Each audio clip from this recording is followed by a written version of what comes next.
नमस्कार आमार YouTube channel सुजित कुमार पाले सकलके स्वागत जानाई। आजकेर हारमोनियम टिউটোরিয়ালে रयेछे एकखानी झुमुर गान। आमी प्रथमे এই গানের কবিতাটি এবং স্বরলিপি দিয়ে দিচ্ছি। আপনারা আপনাদের গানের খাতায় প্রথমে এটা লিখে নেবেন, তাহলে আমি যেভাবে স্বরলিপি সহ গানটা তুলে দেব আপনাদের কোনো আর সমস্যা থাকবে না।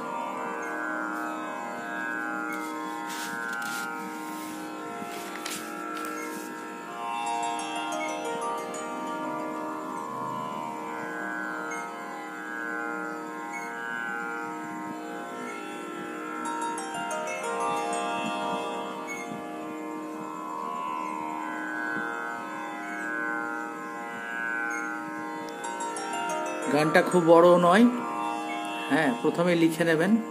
তাহলে এই লেখা দেখে কোনটা শুদ্ধ ধা, কোনটা কমল ধা, কোনটা শুদ্ধনি, কোনটা কমলনি ইত্যাদি যা যা কিছু সমস্যা আছে সব সমাধান হয়ে যাবে। আর গানটার তাল দাদরা। হ্যাঁ, এখানে শুরুতে বলে রাখি, একেবারে গানের শেষে এই গানটি তবলা সহযোগে গাওয়া আছে। তা আগে আপনারা লিখে নিন, তারপরে আমি যাচ্ছি এই গানটি তোলার ব্যাপারে সাহায্য করতে। নমস্কার, আমার ইউটিউব চ্যানেল সুজিত কুমার পালে সকলকে স্বাগত জানাই। আজকের হারমোনিয়াম টিউটোরিয়ালে রয়েছে একখানি নজরুল গীতি। এটি নজরুলের একটি বিশেষ গান, এটি ঝুমুর গান। এটা হয়তো খুব প্রচলিত গান নয়, তবে নজরুলের ঝুমুর গান খুবই প্রচলিত। বিভিন্ন ঝুমুর গান আপনারা শুনেছেন, তবে এই গানটি স্বল্প প্রচলিত এবং আকারেও ছোট বা ক্ষুদ্র যাই বলি, দুকলির গান, স্থায়ী এবং অন্তরণ নিয়ে তৈরি। তো ঝুমুর আমাদের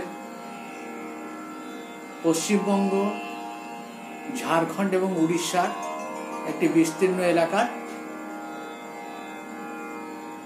লোকগীতি, এক বিশেষ ধরনের লোকগীতি। তো এই গানের এক বিশেষ বৈশিষ্ট্য আছে। এই গান একটা ঝিম ধরা ভাব থাকবে, এই গানের কেমন একটা যেন মাদকতার ব্যাপার থাকবে। এবং এই গানে তালবাদ্য হিসাবে মাদল বাজে, বাঁশি ইত্যাদি বাজে। আমরা সেই ধরনের কিছু গানে পেয়েওছি। এই রাঙামাটির পথে লো মাদল বাজে, বাজে বাঁশের বাঁশি, এই ধরনের অনেক গান যাই হোক আছে। এবং এই গানের কথা খুব সাধারণ থাকে, মানে বোঝার জন্য খুব অসুবিধা হয় না। সহজ সরল ভাষা দিয়ে, এটা পল্লী সঙ্গীতের একটা বৈশিষ্ট্য, সে সহজ সরল ভাষা হবে, সুরও হবে খুব সহজ সরল, অথচ মনের মধ্যে গেঁথে যাবে। যাই হোক, এটা ছোটদের সিলেবাসও দেওয়া আছে, নজরুলগীতি সিলেবাসে। তো আমি এখন এই গানটি স্বরলিপি সহ তুলে দেব। আর শেষে এই গানটা আমার এক ছাত্র গেয়েছে, সেই গানটাই এখানে আমি যোগ করে দেব। তাহলে তবলা সহ গানটা কেমন লাগবে আপনারা শুনে বুঝতে পারবেন। তো আমি এবারে মূল স্বরলিপি সহ গানটা শুরু করছি। হ্যাঁ, তার আগে বলি, গান দুভাবে তোলা যায়। প্রথমে গান গেয়ে তারপরে তার স্বরগুলো বলা, আবার আগেই স্বরগুলো অর্থাৎ স্বরলিপি বলে বলে তারপরে গানের কথা বসানো। তো এটা যেহেতু ছোটদের গান, তো আমরা এই জন্য আগে কথা, মানে কথার চাইতে আগে স্বরগুলো বলারই চেষ্টা করব। এতে কি হবে, গানটা তুলতে আমাদের অনেক সহজ হয়ে যাবে। আর সব শেষে গানটা একবার শুনে নিলে আপনাদের এই গানের যে স্বাদ বা ঝুমুর গানের যে স্বাদ, সেটা অনেকটাই পাওয়া যাবে। তাহলে আমি শুরু করি। তার আগে আমি স্থায়ীটা একটু শোনাচ্ছি, তাহলে একটু আগ্রহটা বাড়বে। এটা দাদরা তালে রয়েছে, আর আমি এ শার্ট বা বি ফ্ল্যাটে গানটা তুলে দিচ্ছি। আপনারা অন্য স্কেলও তুলে নিতে পারবেন প্রয়োজনে। শাল পিয়ালের বনে গো পাহাড় তলির কাছে, একটি ছেলে শীষ দেয় আর একটি মেয়ে নাচে গো পাহাড় তলির কাছে। শাল পিয়ালের বনে গো পাহাড় তলির কাছে, একটি ছেলে শীষ দেয় আর একটি মেয়ে নাচে গো পাহাড় তলির কাছে। এই অংশটা স্থায়ী। এবার আমি সরগম সহ বলবো। মা মা পা ধা নি ধা পা মা রে সা। আচ্ছা, এতটা বললে হয়তো অসুবিধা হবে। মা মা পা ধা নি ধা। শাল পিয়ালের, আর স্বরলিপি যেটা শুরুতে দেওয়া আছে সেইটা দেখে আপনারা বুঝতে পারবেন যে সেই নিটা শুদ্ধ না কোমল, ধাটা শুদ্ধ না কোমল, এভাবে দেওয়া আছে। আর খুব সমস্যা হলে আমি পাশে শুদ্ধ স্বর বিকৃত স্বরের চিহ্ন সহ উল্লেখ করে দেব। মা মা পা ধা নি ধা। শাল পিয়ালের পা মা রে সা বনে গো। মা মা পা ধা নি ধা। শাল পিয়ালের পা মা রে সা বনে গো। মা মা পা ধা নি ধা পা মা রে সা। শাল পিয়ালের বনে গো। রে মা পা ধা নি পাহাড় তলির ধাপা পা ধা কাছে। রে মা পা ধা নি পাহাড় তলির ধাপা পা ধা কাছে। পাহাড় তলির কাছে পানি ধানি একটি ছেলে ধানি ধানি ধা শীষ দেয় আর ধা ধা মামা একটি মেয়ে। এখানে ধা ধা, এই যে ধা ধা বলছি, ধা ধা অর্থাৎ ধা নি ধা, কোমল নিটা একটু স্পর্শ স্বর আছে। ধা ধা মামা, তেমনি পাটা স্পর্শ স্বর মামা পামা। ধা ধা মামা ধা নি ধা পামা। ধা ধা মামা একটি মেয়ে মামা ধা পামা নাচে গো। এই নাচে গো, গোর সময় দপামা লেখা আছে, অর্থাৎ কোমল ধা তারপরে পামা। মা মা ধা পামা নাচে গো একটি মেয়ে নাচে গো। এরপরে ধা ধা নি ধা পামা পাহাড় তলির মামা ধা পামা ধা পামা ধা পামা কাছে। এই যে কাছের পরে ধাপামা গুলো বলছে, এটা কিন্তু ধপামা, অর্থাৎ শুদ্ধ ধা দিয়ে পামা। আর তার আগের লাইনে দপামা আছে, অর্থাৎ কোমল ধা দিয়ে ধাপামা। দুটোই ধাপামা। প্রথমটা কোমল ধা দিয়ে ধাপামা, পরের গুলো 3 বার ধাপামা আছে, সেটা শুদ্ধ ধা দিয়ে, অর্থাৎ মামা ধাপামা ধাপামা ধাপামা কাছে। মামা পা ধা নি ধা। শাল পিয়ালের পা মা রে সা বনে গো। রে মা পা ধা নি পাহাড় তলির ধাপা পা ধাপা কাছে। পানি ধানি একটি ছেলে ধানি ধানি ধা শীষ দেয় আর ধা ধা মামা একটি মেয়ে মামা ধা পামা নাচে গো। ধা ধানি ধা পামা পাহাড় তলির মামা ধা পামা ধা পামা ধা পামা কাছে। এই পুরোটা, অর্থাৎ পুরো সাইটা পরপর 2 বার গাইতে হবে। 2 বার গাইলে কেমন হবে? শাল পিয়ালের বনে গো পাহাড় তলির কাছে, একটি ছেলে শীষ দেয় আর একটি মেয়ে নাচে গো পাহাড় তলির কাছে।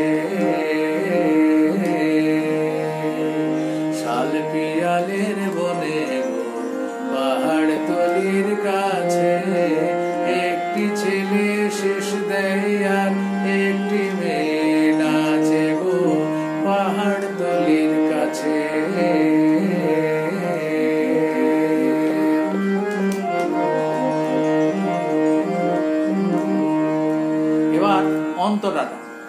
অন্তরাটা আমি প্রথমে একবার শোনাই, তারপরে আমি সরগম সহ বলবো।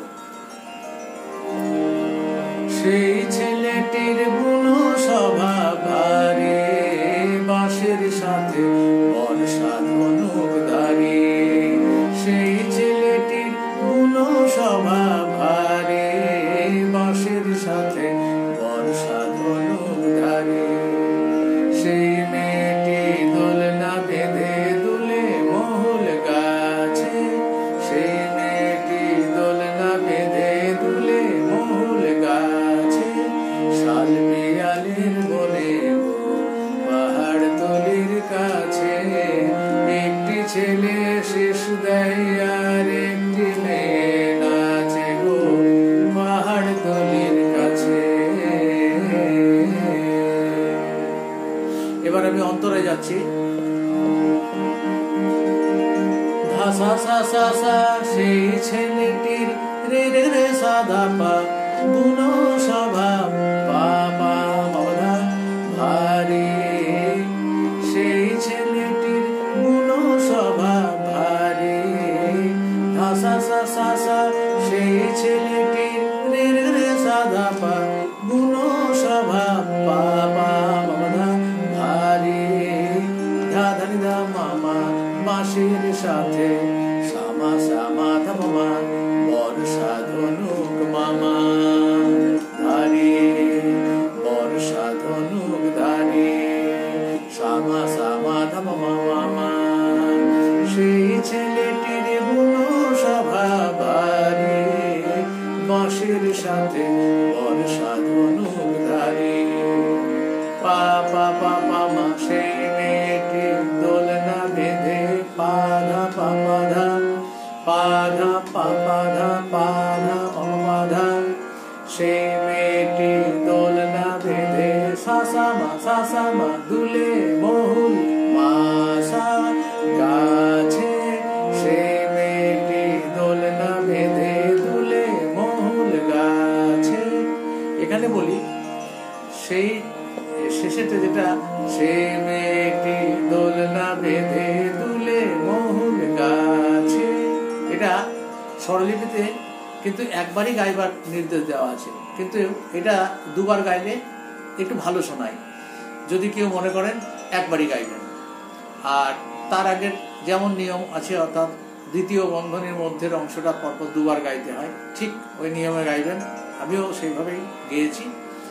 তো সেই মেয়েটি দোলনা বেঁধে দুলে মহুল গাছে, এইটা পরপর দুবার গাইলে ভালোই লাগে।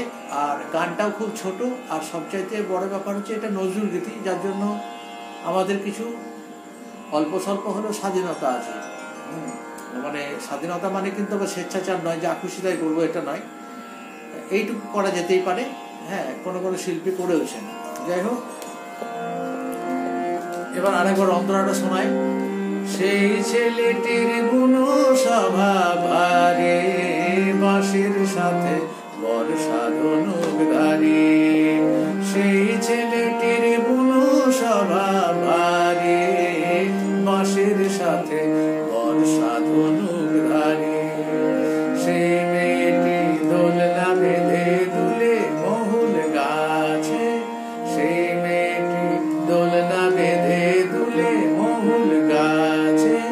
শাল পিয়ালের বনে গো পাহাড় তলির কাছে, একটি ছেলে শীষ দেয় আর একটি মেয়ে নাচে গো পাহাড় তলির কাছে।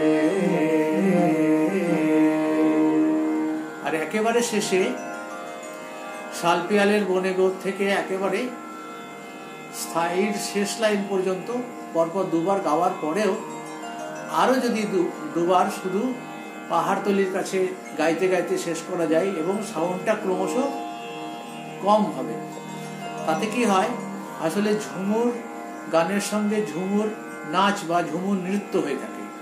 সব ঝুমুর গানের সঙ্গে কিন্তু নাচ সম্ভব, যার ফলে এইটা যখন স্টেজে আমরা দেখি এই গানের সঙ্গে নাচ, তখন এই পাহাড়তলির কাছে, পাহাড়তলির কাছে, পাহাড়তলির কাছে, এইভাবে আমরা গানটা যেমন ক্রমশ কমিয়ে আনতে আনতে মিলিয়ে দেবো, তেমনি স্টেজেও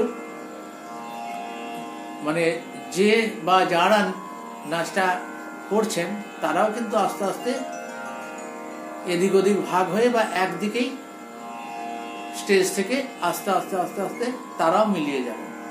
অর্থাৎ গানটাও শেষ হলো, ঝুমুর নাচটাও শেষ হলো। তো কাজেই ঝুমুরির সঙ্গে এই ব্যাপারগুলো আছে। আর এই গানে মাদল বাজলে সবচেয়ে ভালো হয়। তো এখানে মাদল নেই, মাদলের মতন করে তবলাটা বাজিয়ে বাজানোর চেষ্টা করা হয়েছে। আমি আসলে তবলিয়াও নই, আমি ছাত্রছাত্রীদের সঙ্গে এত সামান্য সঙ্গত করি, অল্প কিছু শিখেছিলাম তবলা। যাই হোক, তো এই শেষে আমার এক শিষ্য বা ছাত্র গাইবে গানটা, আপনারা শুনুন, তাহলে পুরো গানটা কেমন হবে একটা ধারণা করা যাবে। আর আমার এই গান শেখানোর পদ্ধতি যদি আপনাদের ভালো লাগে, তাহলে আমার একটি অনুরোধ, আমার চ্যানেলটিকে সাবস্ক্রাইব করবেন, লাইক শেয়ার করবেন, আর আপনাদের কমেন্টের মাধ্যমে আপনাদের মতামত জানাবেন। নমস্কার। এবারে শেষে রয়েছে আমার শিষ্যের গান।